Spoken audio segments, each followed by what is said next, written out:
Hi there, this is Fiona from IELTS with Fiona and the Members Academy. In this lesson, we're going to look at a reading related to the topic of food. Now, food is a huge topic, so I've been focusing on it this month in the Members Academy, and we've been looking at all aspects of the topic and where it comes up in the test. So, starting with the very basics, you'll obviously get it in the speaking test, parts 1 and 2, talking about a food that you like, food that's popular in your country, cooking, restaurants, things like that, eating habits. It's a really common topic. So you can prepare this to a certain extent with adjectives to describe food, ingredients, etc. Part 3 in the speaking test gets on to the more difficult topics of advertising food to children, for example, food production, growing food, agriculture, and it also goes into the realms of health and fitness and sport. So it's all connected. In the writing task 2, you might have to talk about food waste, sugar tax, banning unhealthy food, buying local food rather than imported food. These are all topics that we've covered in the writing task 2, and there are model answers there for you on the site. Academic writing task 1 very often is about food. How is food produced, for example, the process diagrams, sugarcane, noodles, charts showing the relationship between diet and health, restaurants attendance, things like that. General training, task 1 letters. This is what started the whole topic for us. We did a task 1 in the Members Academy live lesson, and it was all about explaining how to cook something from your country, a popular dish from your country. But there have been other ones, things like complaining to a restaurant, writing a cookery course review. So again, really common in general training. In listening, there are often lectures about very specific foods. For example, there's one about mushrooms and picking mushrooms, maple syrup, the history and how it's extracted. And finally, the reading test, again, in both academic and general training. In the academic test, I found and covered articles on tomatoes, palm oil, nutmeg. In general training, it's more about things like cafe and restaurant reviews, working with food, like working in restaurants and kitchens. But there are also more kind of topical, relevant to task 2 topics, for example, urban farming. So I've covered all of those on the website and in the Members Academy, and I've got all the questions that you need for task 1 related to cooking, drinks, and there are example answers for you, adjectives to describe food. Everything is covered there. There are even some flashcards to help you practice it.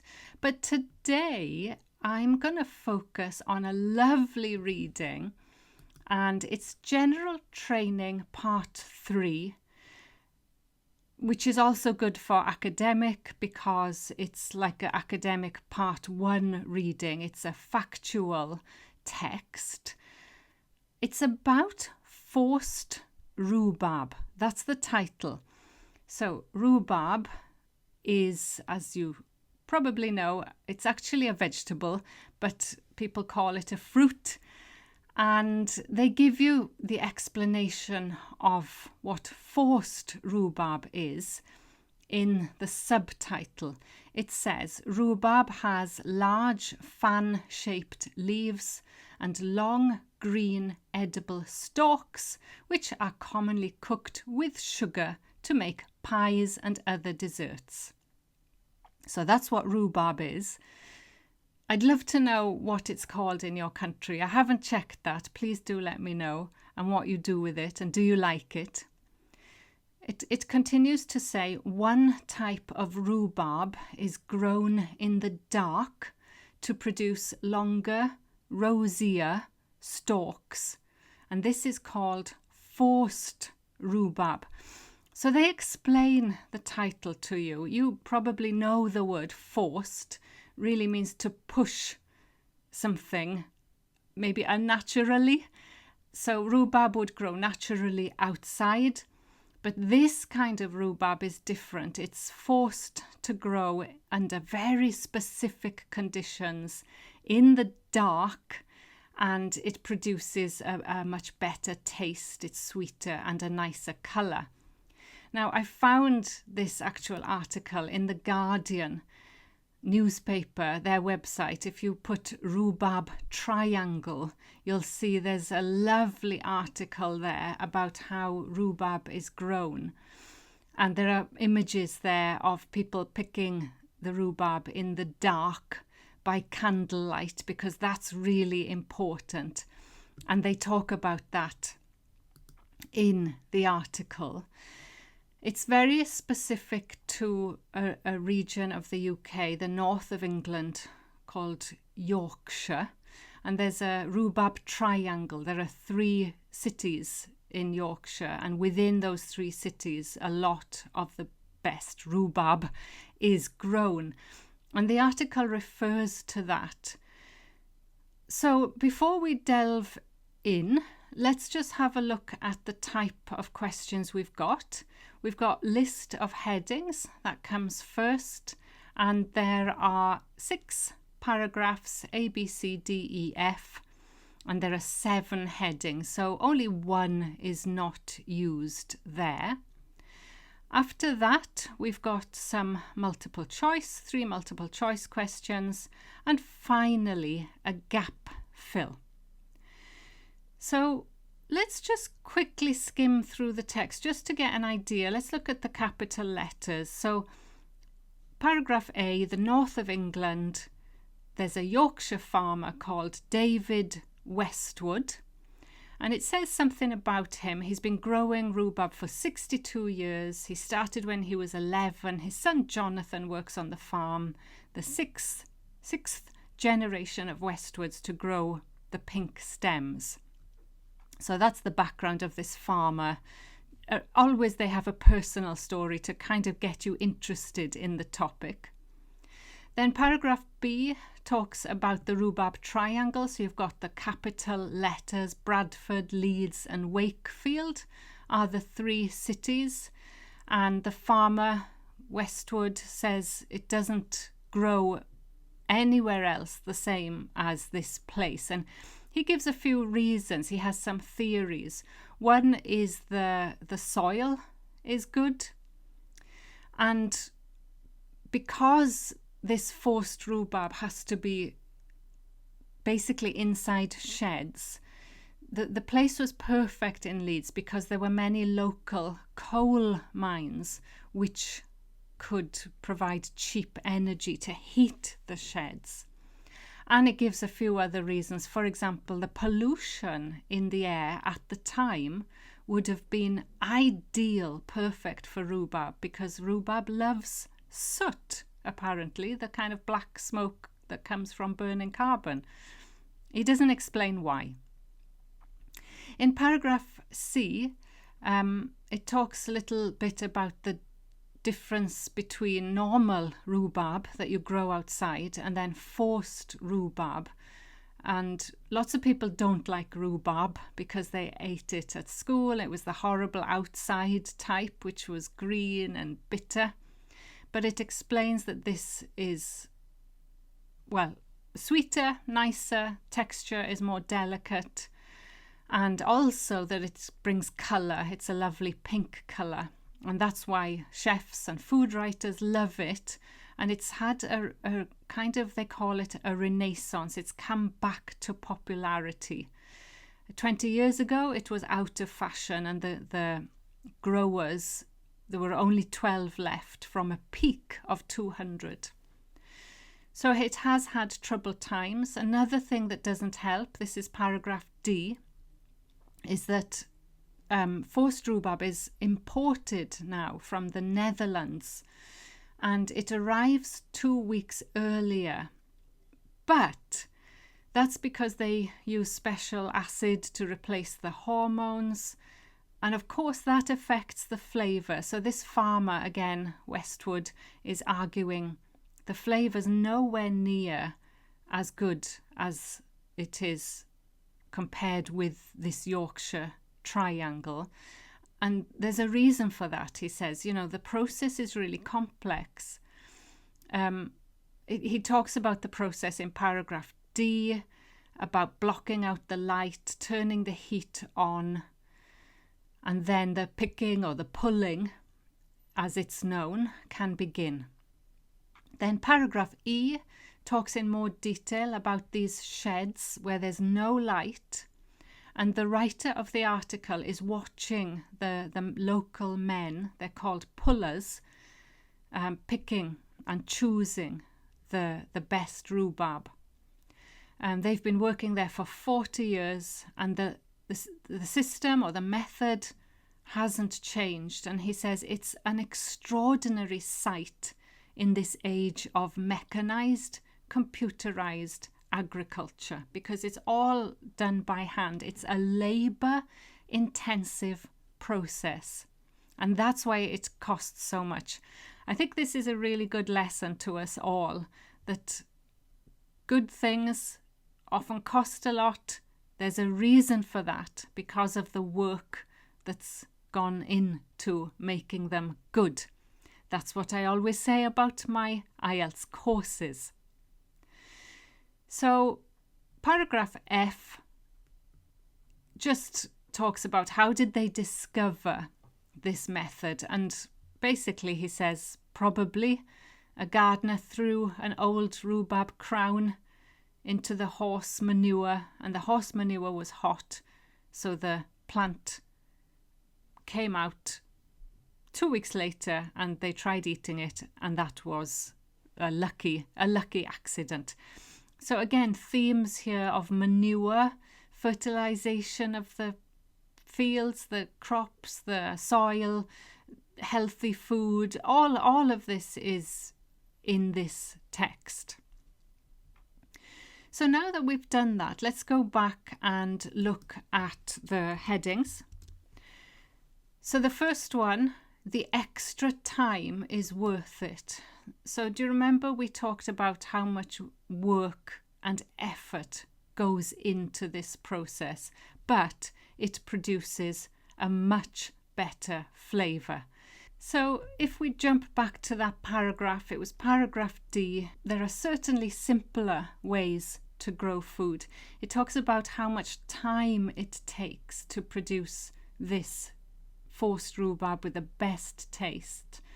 And so the answer there is paragraph D. The next heading is the preferred rhubarb for consumers, the preferred rhubarb.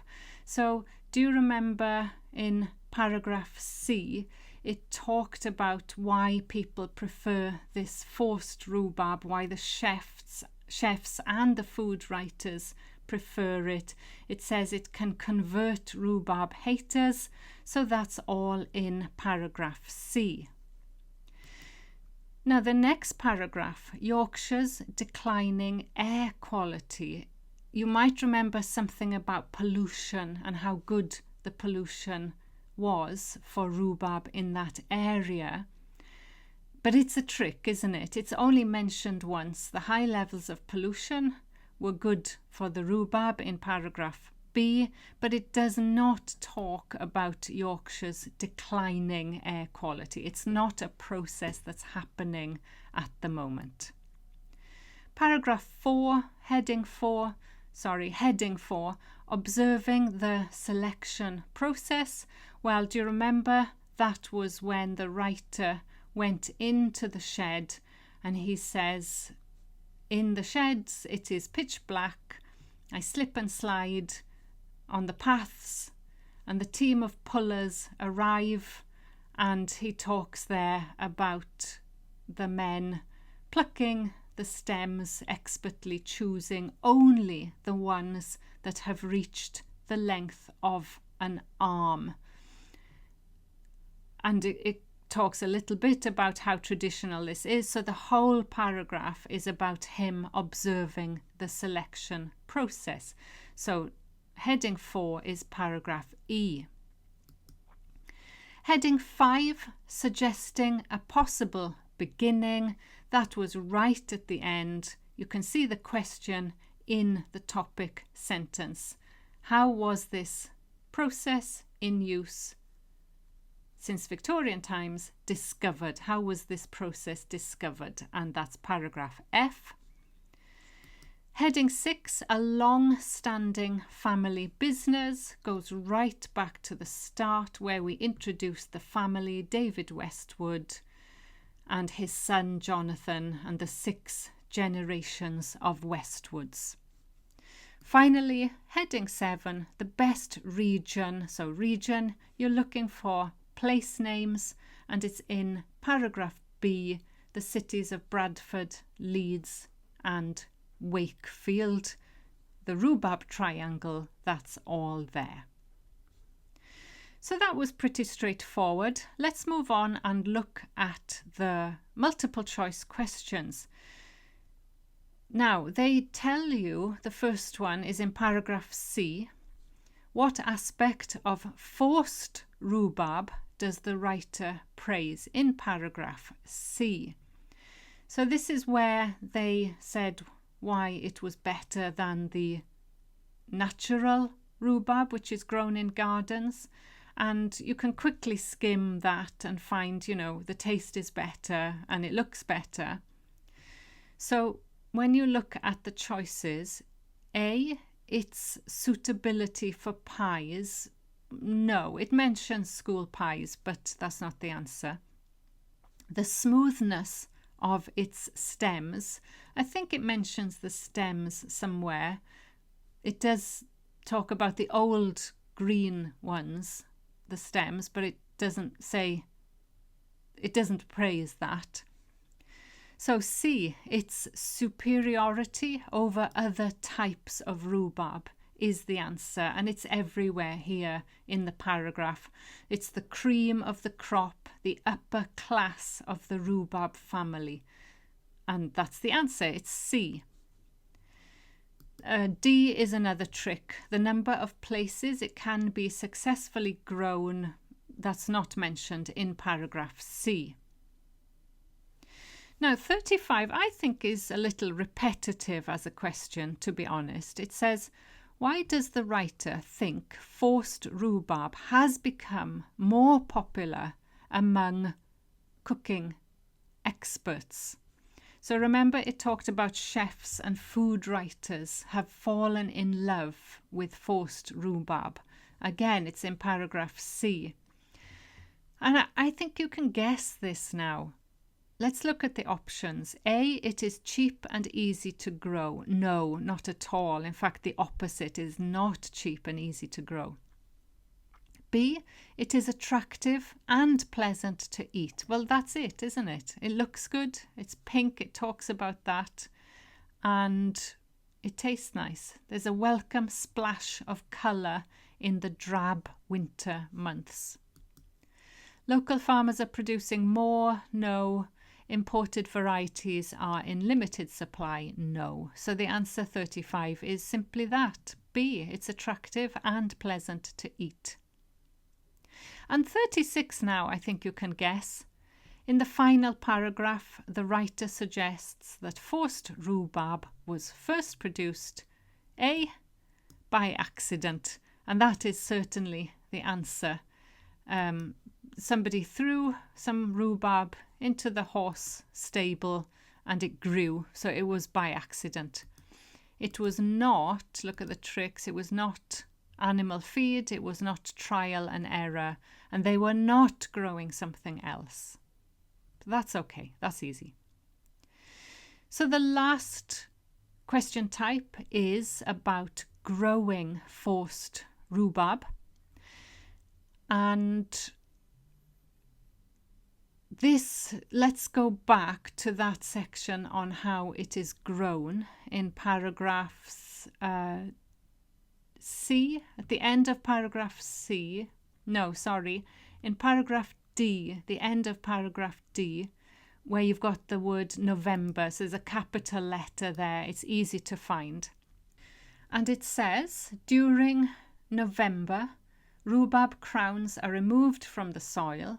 So you follow the synonyms. Let's make that bigger.